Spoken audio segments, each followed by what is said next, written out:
സംസ്ഥാനത്ത് ലോക്സഭാ തെരഞ്ഞെടുപ്പിനുള്ള നാമനിർദ്ദേശ പത്രികാ സമർപ്പണം പൂർത്തിയായിരിക്കുന്നു. എല്ലാ മുന്നണികളുടെയും സ്ഥാനാർത്ഥികൾക്ക് അപരന്മാരുണ്ട് എന്നാണ് ആദ്യഘട്ട പരിശോധനയിൽ നിന്ന് വ്യക്തമാകുന്നത്. ഇതിന്റെ വിശദാംശങ്ങൾ നൽകാൻ കെ.ജി. കമലേഷ് ചേരുകയാണ്.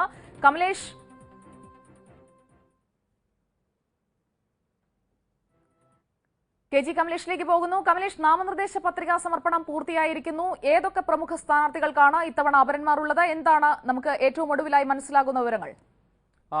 സുജയ, അവസാന ചിത്രം തെളിയാൻ ഇനിയും സമയമെടുക്കും. എങ്കിൽ കൂടി ഇപ്പോൾ എല്ലാ മണ്ഡലത്തിലും UDF, LDF സ്ഥാനാർത്ഥികൾക്ക് ഭീഷണി ഉയർത്തിക്കൊണ്ട്, വെല്ലുവിളി ഉയർത്തിക്കൊണ്ട് അപരന്മാരുടെ സാന്നിധ്യം കൃത്യമായി തന്നെ പറയാം. ഏറ്റവും ഒടുവിൽ ലഭിക്കുന്ന കണക്കനുസരിച്ചുകൊണ്ട് കാസർഗോഡ് മണ്ഡലത്തിലും പാലക്കാട് മണ്ഡലത്തിലും 24 നാമനിർദ്ദേശ പത്രികകളാണ് സമർപ്പിക്കപ്പെട്ടിട്ടുള്ളത്.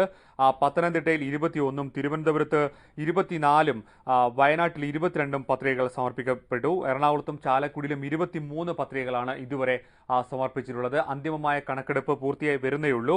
എങ്കിലും ഏതാണ്ട് 300-നടുത്ത് പത്രികകൾ ഉണ്ട് എന്നുള്ള കാര്യത്തിൽ സുവ്യക്തം. എല്ലാ മണ്ഡലങ്ങളിലും അപരന്മാർ. ഏറ്റവും അധികം ശക്തമായ പോരാട്ടം നടക്കുന്ന കൊല്ലം മണ്ഡലത്തിൽ UDF സ്ഥാനാർത്ഥി NK പ്രേമചന്ദ്രൻ എന്ന പേരുള്ള 2 അപരന്മാർ രംഗത്തുണ്ട്. LDF സ്ഥാനാർത്ഥിയായ MA ബേബിക്ക് ഭീഷണി ഉയർത്തിക്കൊണ്ട് മറ്റൊരു ബേബി രംഗത്തുണ്ട്. കണ്ണൂരിൽ UDFന്റെ സ്ഥാനാർത്ഥി സുധാകരന് അതേ പേരിൽ സുധാകരൻ എന്ന പേരുള്ള 2 അപരന്മാരുണ്ട്.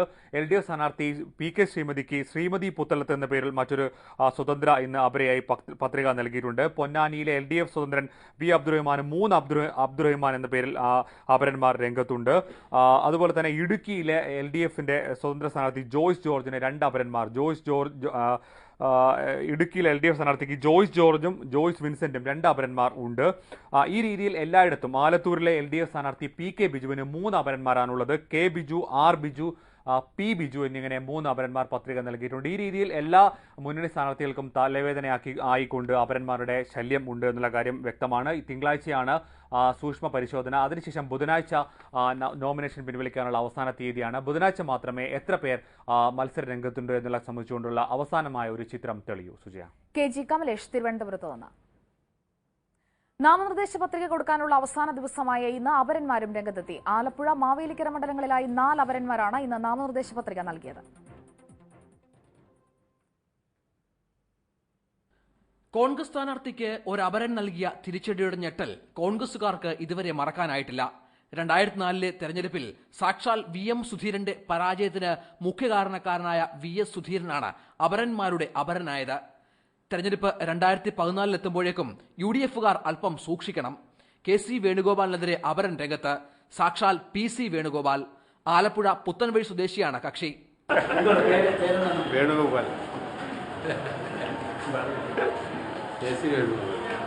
തീർന്നില്ല. പേരിലത്ര സാമ്യമില്ലെങ്കിലും ചന്ദ്രബാബുവിനും 2 അപരന്മാരുണ്ട്. കായംകുളം പുള്ളിക്കണക്ക് സ്വദേശി M ചന്ദ്രബാബുവും കലവൂർ സ്വദേശി G ചന്ദ്രബാബുവും. മാവേലിക്കരയിലെ LDF സ്ഥാനാർത്ഥി ചെങ്ങറ സുരേന്ദ്രനുമുണ്ട് ഒരപരൻ. മാവേലിക്കര പള്ളിക്കൽ സ്വദേശി K സുരേന്ദ്രൻ. നാമനിർദ്ദേശ പത്രിക സമർപ്പണം പൂർത്തിയാകാൻ 1 മണിക്കൂർ ബാക്കി നിൽക്കുമ്പോഴാണ് അപരന്മാർ കൂട്ടത്തോടെ എത്തിയത്. ഇതിൽ 2 ചന്ദ്രബാബുമാരും എത്തിയതും ഒരുമിച്ച്. രാജേഷ് തകഴിക്കൊപ്പം രഞ്ജിത്ത് രാമേന്ദ്രൻ, ഏഷ്യാനെറ്റ് ന്യൂസ്. ലോക്സഭാ തെരഞ്ഞെടുപ്പ് സംസ്ഥാന സർക്കാരിന്റെ മാത്രം വിലയിരുത്തലല്ലെന്ന് KPCC പ്രസിഡന്റ് VM സുധീരൻ. തെരഞ്ഞെടുപ്പിലെ ജയപരാജയങ്ങൾ ഏതെങ്കിലും ഒരു വ്യക്തിയുടേത് മാത്രമല്ല. വിജയമുണ്ടായാൽ അതിന്റെ ഉത്തരവാദിത്തം എല്ലാവർക്കുമാണെന്നും സുധീരൻ ഏഷ്യാനെറ്റ് ന്യൂസിന് അനുവദിച്ച പ്രത്യേക അഭിമുഖത്തിൽ പറഞ്ഞു. ശ്രീ ഉമ്മൻചാണ്ടി പറയുന്നു ഈ കേരള സർക്കാരിന്റെ വിലയിരുത്തലാകും ഈ തെരഞ്ഞെടുപ്പെന്ന്. എത്രമാത്രം അത് ശരിയാകാം? അല്ല, ഉമ്മൻചാണ്ടി പറഞ്ഞത് ശരിയാണ്. കേരള സർക്കാരിൻ്റെ മാത്രമല്ല, നേരത്തെ താങ്കൾ ചോദിച്ച പോലെ UPA 1, UPA 2, UPA സർക്കാരിൻ്റെ വിലയിരുത്തൽ, കേരള സർക്കാരിൻ്റെ വിലയിരുത്തൽ, അതുപോലെ തന്നെ നേരത്തെ ഞാൻ ചൂണ്ടിക്കാണിച്ച ദേശീയ രാഷ്ട്രീയ സാഹചര്യം, ഇതെല്ലാം കൂടെ ചേർന്ന ഒരു വിലയിരുത്തൽ, സമഗ്രമായൊരു വിലയിരുത്തലാണ് ഈ തെരഞ്ഞെടുപ്പിൽ ജനങ്ങൾക്ക് അതിന് അവസരം കിട്ടുന്നത്. തെരഞ്ഞെടുപ്പിലെ വിജയവും തോൽവിയും അതെല്ലാം നമുക്കറിയാം, ഏതെങ്കിലും ഒരു വ്യക്തിയുടെ വിജയമോ ഏതെങ്കിലും ഒരു വ്യക്തിയുടെ പരാജയവുമായി മാറില്ല. കൂട്ടായ നേതൃത്വമാണ്, കൂട്ടായ പ്രവർത്തനമാണ്. അതുകൊണ്ട് ഇവിടെ ഈ കേരളത്തിലെ തെരഞ്ഞെടുപ്പിൽ, പാർലമെൻറ്റിലേക്കുള്ള തെരഞ്ഞെടുപ്പിൽ UDF നല്ല വിജയം കരസ്ഥമാക്കുമെന്ന് ആത്മാർത്ഥമായി ഞാൻ വിശ്വസിക്കുന്നു. അങ്ങനെ വിജയം കരസ്ഥമാക്കിയാൽ അതിന് ഉത്തരവാദികൾ ഐക്യജനാധിപത്യ മുന്നണി നേതൃത്വമാണ്. എല്ലാവർക്കും അതിനകത്ത് ഉത്തരവാദിത്തമുണ്ട്. കോൺഗ്രസിന്റെ സ്ഥാനാർത്ഥി പട്ടികയിൽ കേരളത്തിൽ ബാഹ്യസമ്മർദ്ദം ഉണ്ടായിട്ടില്ലെന്നും കെപിസിസി പ്രസിഡന്റ് പറഞ്ഞു. ദില്ലിയിലെ കാര്യം തനിക്കറിയില്ല. ഇടുക്കിയിൽ പി.ടി. തോമസിനെ സ്ഥാനാർത്ഥിയാക്കാതിരുന്നത് ബിഷപ്പിന്റെ പ്രതിഷേധം കൊണ്ടല്ല, യൂത്ത് കോൺഗ്രസ് സംസ്ഥാന അധ്യക്ഷന് സീറ്റ് കൊടുക്കാൻ വേണ്ടിയാണ്. ഇക്കാര്യത്തിൽ രാഹുൽ ഗാന്ധിക്ക് പ്രത്യേക താൽപര്യമുണ്ടായിരുന്നെന്നും Sudheeran Asianet news executive editor K P. Jayadevan അനുവദിച്ച പ്രത്യേക അഭിമുഖത്തിൽ വ്യക്തമാക്കി. രഹസ്യമായ ഒരു പരസ്യമാണ്. ഡൽഹി ഇമാം പോലും സ്ഥാനാർത്ഥി പട്ടികയിൽ ഇടപെട്ടു എന്ന് ശ്രുതിയുണ്ട്. ശരിയാണോ? എനിക്കറിഞ്ഞുകൂടാ. ഡൽഹിയിലെ കാര്യം എനിക്കറിഞ്ഞുകൂടാ. പക്ഷേ കേരളത്തെ സംബന്ധിച്ച് ഒരു കാര്യം ഉറപ്പിച്ച് പറയാൻ സാധിക്കും.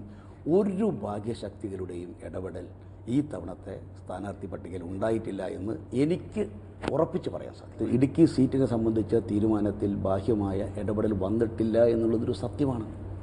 പിന്നെ സ്ഥാനാർത്ഥി നിർണയം സംബന്ധിച്ച് നോക്കുമ്പോൾ ഒരുപാട് ഘടകങ്ങളുണ്ട്.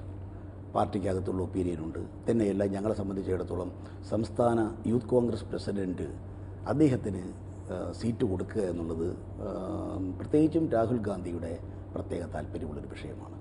ആ നിലയിൽ വന്നപ്പോൾ ഉണ്ടായിട്ടുള്ള ഒരു പൊതുവികാരത്തിൻ്റെ അടിസ്ഥാനത്തിൽ, പൊതു അഭിപ്രായത്തിൻ്റെ അടിസ്ഥാനത്തിൽ വന്നു. ശ്രീ പി.ടി. തോമസിൻ്റെ സമ്മതത്തോടു കൂടി തന്നെ തീരുമാനം വന്നു എന്നല്ലാതെ ഏതെങ്കിലും തരത്തിൽ ഒരു പി.ടി. തോമസിനോടൊരു അനീതി ചെയ്യുക എന്നുള്ളത് ഞങ്ങളുടെ നീക്കമേ ആയിരുന്നില്ല. ഈ അഭിമുഖത്തിന്റെ പൂർണ്ണരൂപം ഇന്ന് രാത്രി 8:30 ഏഷ്യാനെറ്റ് ന്യൂസ് ചാനലിൽ കാണാം. ജന്മനാട്ടിൽ സീറ്റ് നിഷേധിച്ചതിൽ പ്രതിഷേധിച്ച് ബിജെപിയിലെ മുതിർന്ന നേതാവ് ജസ്വന്ത് സിംഗ് രാജിവെക്കുന്നു. ബാർമറിൽ സ്വതന്ത്ര സ്ഥാനാർത്ഥിയായി മത്സരിക്കാനാണ് തീരുമാനം. വ്യാജന്മാരുടെ കൈകളിലാണ് ഇന്ന് ബിജെപി എന്ന് ജസ്വന്ത് സിംഗ് ആരോപിച്ചു. രാജസ്ഥാനിലെ ബാർമറിൽ ലോക്സഭാ സീറ്റ് നിഷേധിച്ചതിന് തൊട്ടുപിറകെയാണ് വികാരനിർഭരമായി പാർട്ടിയിൽ നിന്നും വിട പറയാൻ ആലോചിക്കുന്നതായി ജസ്വന്ത് സിംഗ് പ്രഖ്യാപിച്ചത്. യഥാർത്ഥവും വ്യാജവുമായി ബിജെപി വിഭജിക്കപ്പെട്ടു. ഇതിൽ വ്യാജന്മാരുടെ കൈകളിലാണ് പാർട്ടിയെന്ന് ജസ്വന്ത് സിംഗ് പറഞ്ഞു.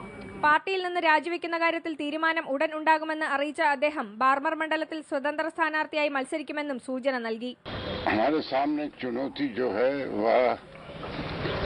असली बीजेपी और नकली बीजेपी के बीच है और इस असली और नकली का जो अंतर है वो मैं निर्णय नहीं करूंगा, वो जनता ही निर्णय कर सकती है.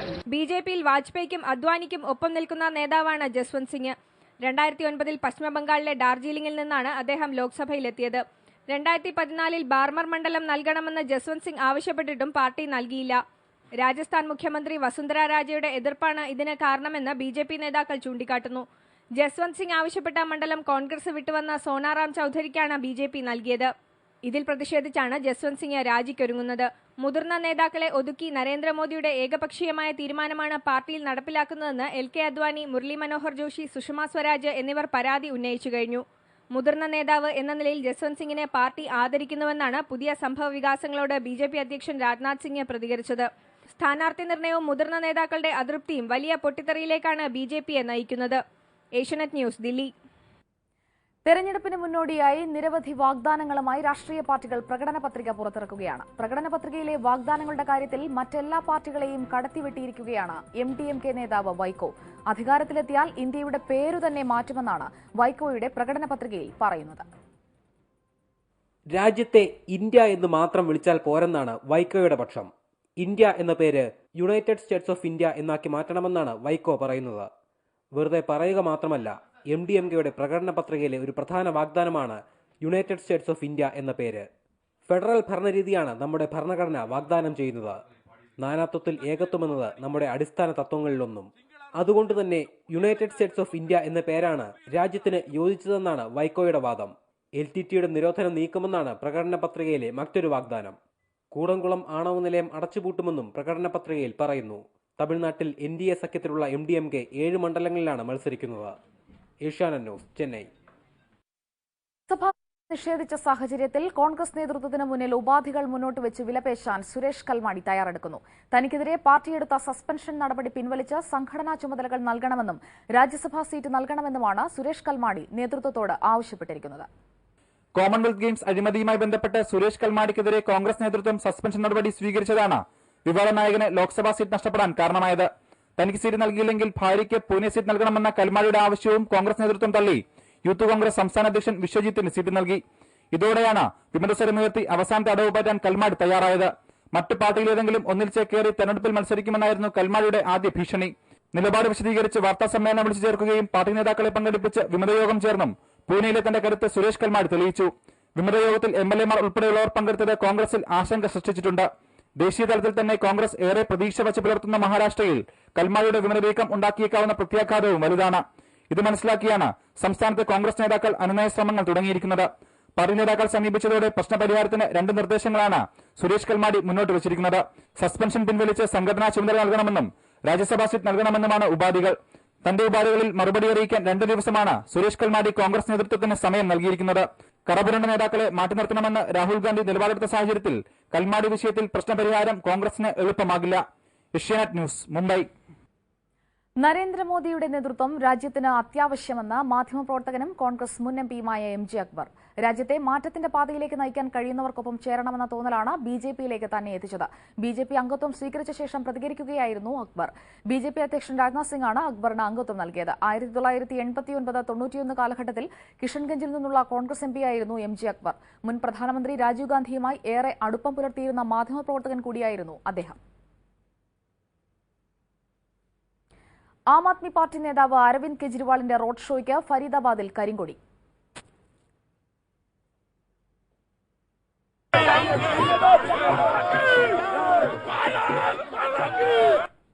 ഹരിയാനയിലെ 2 ദിവസത്തെ പ്രചാരണ പരിപാടിയുടെ ഭാഗമായി സംഘടിപ്പിച്ച റോഡ് ഷോയിലാണ് ഒരു സംഘം പ്രദേശവാസികൾ കെജ്രിവാളിന് നേരെ കരിങ്കൊടി കാണിച്ചത്. ദില്ലി മുഖ്യമന്ത്രി സ്ഥാനം രാജിവെച്ച കെജ്രിവാൾ വാഗ്ദാനങ്ങളിൽ നിന്നും തടിതപ്പുകയാണെന്ന് പ്രതിഷേധക്കാർ ആരോപിച്ചു. സാധാരണക്കാരെന്ന വ്യാജേന BJP പ്രവർത്തകരാണ് പ്രതിഷേധം നടത്തിയതെന്ന് ആം ആദ്മി പാർട്ടി നേതാക്കൾ ആരോപിച്ചു. പ്രകൃതിവാതകത്തിന്റെ വില കൂട്ടാനുള്ള കേന്ദ്ര സർക്കാർ തീരുമാനത്തെ ജനങ്ങൾ ഒറ്റക്കെട്ടായി എതിർക്കണമെന്ന് കെജ്രിവാൾ റാലിയിൽ പറഞ്ഞു. CMPയിലെ അരവിന്ദാക്ഷൻ വിഭാഗം മുന്നണി വിട്ട് LDFനൊപ്പം സഹകരിച്ച് പ്രവർത്തിക്കാൻ തീരുമാനിച്ചു. കണ്ണൂരിലെ CMP ഓഫീസ് അരവിന്ദാക്ഷൻ വിഭാഗവും തിരുവനന്തപുരത്തെ സംസ്ഥാന സമിതി ഓഫീസ് CP ജോൺ വിഭാഗവും പിടിച്ചെടുത്തു. കണ്ണൂരിൽ ഇരു വിഭാഗങ്ങളും തമ്മിലുണ്ടായ സംഘർഷത്തിൽ പൊളിറ്റ് ബ്യൂറോ അംഗം CA അജീറിന് മർദ്ദനമേറ്റു. തൃശൂരിൽ ചേർന്ന അരവിന്ദാക്ഷൻ വിഭാഗത്തിന്റെ CMP കേന്ദ്ര കൌൺസിൽ യോഗത്തിലാണ് UDF വിടാനുള്ള തീരുമാനം. തീരുമാനത്തിന് MV രാഘവന്റെ പിന്തുണയുണ്ടെന്നും 3 ജില്ലാ കമ്മിറ്റികളൊഴികെ ബാക്കി എല്ലാ കമ്മിറ്റികളും ഒപ്പമുണ്ടെന്നുമാണ് അരവിന്ദാക്ഷൻ വിഭാഗത്തിന്റെ അവകാശവാദം. UDFൽ നിന്ന് കിട്ടിയ പദവികളെല്ലാം മടക്കി നൽകാനും തീരുമാനമായി. UDFൽ തുടരുന്നത് ഞങ്ങളുടെ പാർട്ടിയുടെ ലിക്വിഡേഷനിലാണ് എന്ന് കലാശിക്കുന്നത്. ഞങ്ങളെ ഇല്ലായ്മ ചെയ്യുക എന്നതാണ് അവരുടെ ലക്ഷ്യം. മുന്നണി വിടാനുള്ള തീരുമാനം പുറത്തുവന്നതിന് തൊട്ടുപിന്നാലെ കണ്ണൂരിലെ CMP ഓഫീസ് അരവിന്ദാക്ഷൻ വിഭാഗം പിടിച്ചെടുത്തു. ഓഫീസ് പിടിച്ചെടുത്ത സംഘം CP ജോണിനൊപ്പം നിൽക്കുന്ന PB അംഗം CA അജീറിനെ മർദ്ദിച്ചു. സംഘടിതമായി ഓടിക്കേറി വന്നിട്ട് നമ്മളെ ആക്രമിച്ചു. പിടിച്ചെടുത്ത ഓഫീസ് ഇടതുമുന്നണിയുടെ തെരഞ്ഞെടുപ്പ് കമ്മിറ്റി ഓഫീസാക്കി മാറ്റി. CPM കണ്ണൂർ ജില്ലാ സെക്രട്ടറി P ജയരാജൻ നേരിട്ടെത്തി തെരഞ്ഞെടുപ്പ് കമ്മിറ്റി ഓഫീസ് ഉദ്ഘാടനം ചെയ്തു. തിരുവനന്തപുരത്തുള്ള CMP സംസ്ഥാന കമ്മിറ്റി ഓഫീസ് CP ജോൺ വിഭാഗവും പിടിച്ചെടുത്തു. UDFന്റെ തെരഞ്ഞെടുപ്പ് കമ്മിറ്റി ഓഫീസാക്കി മാറ്റിയ CMPയുടെ ഓഫീസ് K മുരളീധരൻ ഉദ്ഘാടനം ചെയ്തു. അരവിന്ദാക്ഷന്റെ നിലപാട് വഞ്ചനാപരമെന്നും ജനങ്ങൾ ഈ രാഷ്ട്രീയ വഞ്ചന തിരിച്ചറിയുമെന്നും CP ജോൺ പറഞ്ഞു. വിവിധ ബ്യൂറോകൾക്കൊപ്പം ന്യൂസ് ഡെസ്ക്, ഏഷ്യാനെറ്റ് ന്യൂസ്. ഇനിയൊരു ഇടവേളയിലേക്കാണ് നമ്മൾ പോകുന്നത്. അതിനുശേഷം വരുന്നത് ഖദറുകാരെ തേച്ചു വെടിപ്പാക്കാൻ ചന്ദ്രൻ ചേട്ടൻ. കാണാം ഇടവേള കഴിഞ്ഞ്. തെരഞ്ഞെടുപ്പ് വാർത്തകളിലേക്ക് വീണ്ടും സ്വാഗതം. യഥാർത്ഥ ആം ആദ്മി ആരാണെന്നതിനെ ചൊല്ലി ആലപ്പുഴ കളക്ടറേറ്റിന് മുന്നിൽ തർക്കം. സ്വതന്ത്ര സ്ഥാനാർത്ഥിയായി പത്രിക സമർപ്പിക്കാനെത്തിയ വ്യക്തിയും ആം ആദ്മി പ്രവർത്തകരും തമ്മിലാണ് വാക്കുതർക്കമുണ്ടായത്. ഒടുവിൽ പോലീസ് എത്തിയാണ് ഇവരെ പിരിച്ചുവിട്ടത്. ആലപ്പുഴ മണ്ഡലത്തിൽ സ്വതന്ത്ര സ്ഥാനാർത്ഥിയായി പത്രിക നൽകാനാണ് TS ബാലകൃഷ്ണൻ എത്തിയത്. ആം ആദ്മിയുടെ സ്ഥാനാർത്ഥിക്കായി എത്തിയ പ്രവർത്തകരും കളക്ടറേറ്റിന് പരിസരത്തുണ്ടായിരുന്നു. കയ്യിൽ ചൂലും ആം ആദ്മി തൊപ്പിയുമായി നിൽക്കുന്ന പ്രവർത്തകരെ കണ്ടപ്പോൾ കക്ഷിക്ക് അല്പം നീരസം. യഥാർത്ഥ ആം ആദ്മി താനാണെന്നായി ബാലകൃഷ്ണൻ. ക്യാമറ കണ്ടപ്പോൾ ആൾ ഉഷാറായി. പിന്നെ തുടങ്ങി പൂരം. തൊപ്പി നിലയിൽ വെച്ചിട്ട് നിങ്ങൾ ആം ആദ്മിയാണെന്ന് പറഞ്ഞാലേ ബാലകൃഷ്ണ പോലുള്ള ആളുകൾ സമ്മതിച്ചു തരില്ല. കാരണം എന്താണെന്നറിയാമോ? ബാലകൃഷ്ണ പോലുള്ള ആളുകളാണ് ആം ആദ്മി. പാവപ്പെട്ടവന് വേണ്ടി പ്രവർത്തിക്കണം വർഷങ്ങളായി. എന്തുകൊണ്ട് അത് നിങ്ങൾ പറയട്ടെ, അതൊക്കെ ഈ ആളുകൾ കേൾക്കുന്നുണ്ട്. സംഗതി കത്തിക്കയറുന്നത് കണ്ടപ്പോൾ ആം ആദ്മി പ്രവർത്തകർ ഇടപെട്ടു. സംസാരം നിർത്താൻ ആവശ്യപ്പെട്ടു. നിർത്തില്ലെന്നായപ്പോൾ വാഗ്വാദമായി.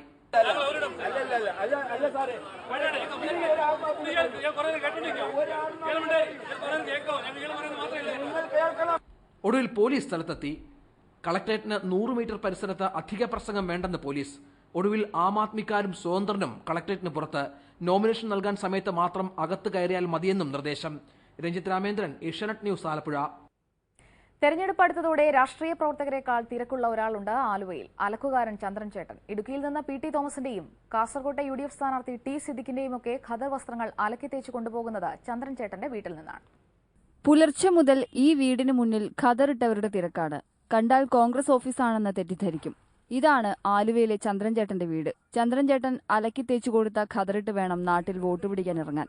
സാധാ പ്രവർത്തകർ മുതൽ MLA-മാർ MP-മാർ വരെയുണ്ട് ഈ ലിസ്റ്റിൽ. ചന്ദ്രൻ്റെ കൈവേദന എന്ന് പറയുമ്പോൾ ഞങ്ങൾക്ക് പ്രയാസമാണ്. ചില ദിവസം എൻ്റെ സ്റ്റാഫ് കൂടെ തേക്കാൻ കൊണ്ടു കൊടുക്കുമ്പോൾ പറയും അയ്യോ കൈവേദന എടുക്കുന്നുണ്ട്. അപ്പം ഞങ്ങളെ പ്രാർത്ഥിക്കണം ചന്ദ്രൻ ചേട്ടൻ്റെ കൈക്ക് പെട്ടെന്ന് ശരിയാവണമെന്ന് പ്രാർത്ഥിക്കണം. ഇപ്പോൾ സാധും ഞാനൊക്കെ ഡ്രസ്സ് ഇടുന്ന കണ്ടിട്ട് കുറേ ആളുകൾ ഇതെവിടെയാണ് തേക്കുന്നത്, നന്നായി തേച്ചിട്ടുണ്ടല്ലോ, അപ്പോൾ ഞങ്ങൾ പറയും ഇന്ന ആളാണ് എന്നുള്ളത് പറയും. പിന്നെ ഞങ്ങൾക്ക് മനസ്സിലായി ഇവിടെ തിരക്ക് കൂടി ഞങ്ങൾക്ക് ഡ്രസ്സ് കിട്ടാതെ വരും. കാരണം ഇവിടെ അന്വേഷിക്കുമ്പോൾ പുതിയ പുതിയ ആളുകൾ വരും. MLA-മാരും MP-മാരും വലിയ നേതാക്കന്മാരൊക്കെ വരുന്നതുകൊണ്ട് പിന്നെ ഞങ്ങൾ ചന്ദ്രൻ ചേട്ടൻ്റെ പേര് പറയാതെ ആയി.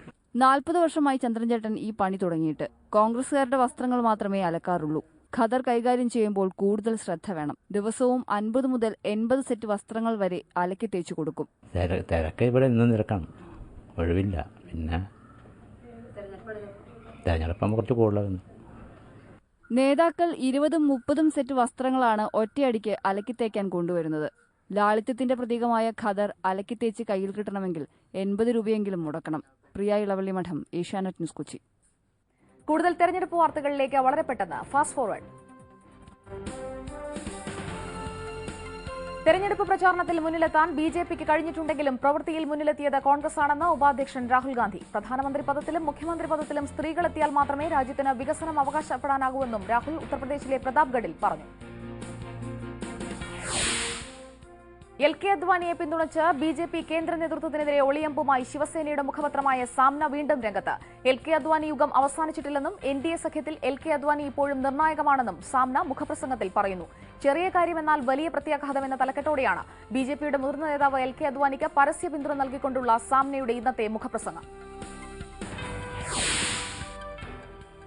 കർണാടകത്തിൽ മോദി തരംഗം വിലപ്പോവില്ലെന്ന് മുഖ്യമന്ത്രി സിദ്ധരാമയ്യ. ജാതി കാർഡിറക്കി തെരഞ്ഞെടുപ്പിനെ നേരിടാനാണ് മോദി ശ്രമിക്കുന്നതെന്നും സിദ്ധരാമയ്യ പറഞ്ഞു. ഗുജറാത്തിലെ വികസനം ചൂണ്ടിക്കാട്ടി വോട്ട് പിടിക്കുന്നവർ എന്തുകൊണ്ട് അവിടുത്തെ നിരക്ഷരതയെക്കുറിച്ച് സംസാരിക്കുന്നില്ലെന്നും സിദ്ധരാമയ്യ ചോദിച്ചു. മഹാത്മാഗാന്ധിയുടെ മരണത്തിനു ശേഷം മധുരം വിതരണം ചെയ്ത പാർട്ടിയാണ് RSS എന്ന് വിദേശകാര്യമന്ത്രി സൽമാൻ ഖുർഷിദ്. ഫറൂഖാബാദിലെ തെരഞ്ഞെടുപ്പ് പ്രചരണത്തിനിടെയായിരുന്നു സൽമാൻ ഖുർഷിദിന്റെ പരാമർശം. ഗാന്ധിജിയുടെ കൊലപാതകത്തിന് പിന്നിൽ RSS ആണെന്ന കോൺഗ്രസ് ഉപാധ്യക്ഷൻ രാഹുൽ ഗാന്ധിയുടെ പരാമർശത്തിനെതിരെ RSS കോടതിയെ സമീപിച്ചിരുന്നു. നരേന്ദ്രമോദിക്കെതിരെ ആഞ്ഞടിച്ച ലാലു പ്രസാദ് യാദവ്. മോദി വാരണാസിയിൽ മത്സരിക്കാനെത്തുന്നത് ഗോധ്ര ഗുജറാത്ത് കലാപങ്ങളുടെ പാപങ്ങൾ കഴുകിക്കളയാനാണെന്ന് RJD അധ്യക്ഷൻ പറഞ്ഞു. ഇന്ത്യൻ മതേതരത്വത്തിനേറ്റ കറുത്ത പാടാണ് ഗോധ്ര കലാപമെന്നും ലാലു പറഞ്ഞു. മീററ്റ് മണ്ഡലത്തിലെ കോൺഗ്രസ് സ്ഥാനാർത്ഥി നടി നഗ്മയ്ക്ക് നാമനിർദ്ദേശ പത്രിക സമർപ്പിക്കാനായില്ല. രേഖകളുമായി വന്നയാളെ അകത്തുകയറ്റാൻ പോലീസ് അനുവദിച്ചില്ലെന്ന് നഗ്മ ആരോപിച്ചു. ഗോവയിലെ മുതിർന്ന കോൺഗ്രസ് നേതാവും മുൻ പാർലമെന്റ് അംഗവുമായ ചർച്ചിൽ അലിമാവോ കോൺഗ്രസിൽ നിന്നും രാജിവെച്ചു. അലിമാവോയുടെ മകൾക്ക് ഗോവ സൌത്ത് മണ്ഡലം നൽകാത്തതിൽ പ്രതിഷേധിച്ചാണ് രാജി. ഗോവ സൌത്ത് മണ്ഡലത്തിൽ നിന്നും സ്വതന്ത്രമായി മത്സരിക്കാനാണ് ചർച്ചിൽ അലിമാവോയുടെ തീരുമാനം.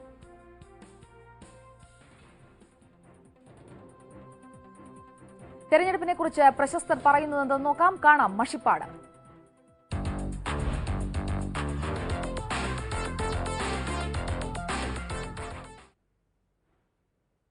കന്നി വോട്ട് രേഖപ്പെടുത്തുന്നതിന്റെ ത്രില്ലിലാണ് നടി പാർവതി നമ്പ്യാർ. ഇത്തവണ ഉറപ്പായും വോട്ട് ചെയ്യുമെന്ന് പാർവതി പറയുന്നു. അച്ഛനും അമ്മയൊക്കെ വോട്ട് ചെയ്യുന്ന കാണുന്നുണ്ടല്ലോ, നമ്മൾ പണ്ട് മുതലേ ഇങ്ങനെ വോട്ട് ചെയ്യാൻ പോകുമ്പോൾ ഇവരുടെ കൂടെ പോകും. പക്ഷെ ക്യൂ ഒക്കെ നിൽക്കണ കാണാറുണ്ട്. പക്ഷെ അതിൻ്റെ ഉള്ളിൽ എന്താ സംഭവിക്കണേന്ന് നമുക്കറിയില്ലായിരുന്നു. അപ്പോൾ ആ ഒരു എക്സൈറ്റ്മെൻ്റ് ആണ് വോട്ട് ചെയ്യുക. അതായത് നമ്മൾ സിറ്റിസൺ ആവുകയാണ്, ഇന്ത്യൻ നമ്മൾ ആ ഒരു പൗര ആവുകയാണ് എന്നുള്ളൊരു എക്സൈറ്റ്മെൻ്റ് ആണ് കൂടുതലും ഉള്ളത്. വോട്ട് തീർച്ചയായിട്ടും ചെയ്യും.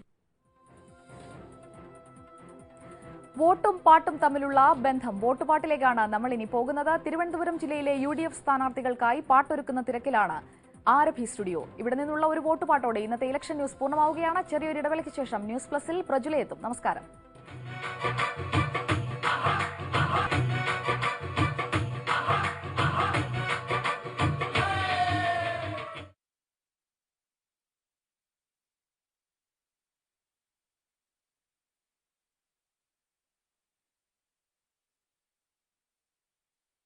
കൊണ്ടൊരു പേരെഴുതി നാം സ്നേഹം കൊണ്ടൊരു പേര്